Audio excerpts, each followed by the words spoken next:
Xalq Əmanəti layihəsindən növbəti albom mədəni aləmin ixtiyarına verildi. 55 il birgə ailə və sənət həyatı sürmüş iki rəssamın Xalidə Səfərova və Mahmud Tağıyevin əsərləri toplu halında təqdim olundu. Bu adamları mən uşaqlıqdan tanıyırdım. Bilirsiniz, bunları ayrı demək olmaz. Bunlar həmişə bir olublar, bir danışıblar, bir görüşüblər, bir şey. Bunlar çox gözəl rəssamlardılar.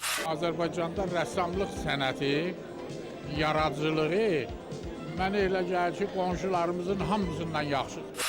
Nəfis tərtibatda Azərbaycan, ingilis və rus dillərində sənətsevərlərin ixtiyarına verilən bu albom Xalqbankın Xalq Əmanəti layihəsi çərçivəsində işıq üzü görən sadəcə 5-ci nəşridir. Layihənin təşkilatçıları yaxın gələcəkdə növbəti nəşrləri ilə oxucularını sevindirmək niyyətindədir. Çoxlu Azərbaycan sənətkarları var ki, onların həyat və yaradıcılığı işıqlandırılmalıdır və onlara layiq olan dünya mədəniyyət prosesində, dünya ədəbiyyatı rəflərində, dünya sənəti prosesində öz layiqli yerlərini tutmalıdırlar. Böyük bir iş başlamışıq layihə çərçivəsində və yeni il öncəsi biz bunu təqdim edəcəyik.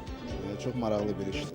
Qeyd edək ki, Xalq Əmanəti layihəsinin əsas məqsədi mədəni irsimizin qorunub gələcək nəsillərə ötürülməsidir. İndiyədək nəşr olunan albomlar müxtəlif sənət ocaqlarına paylanıb.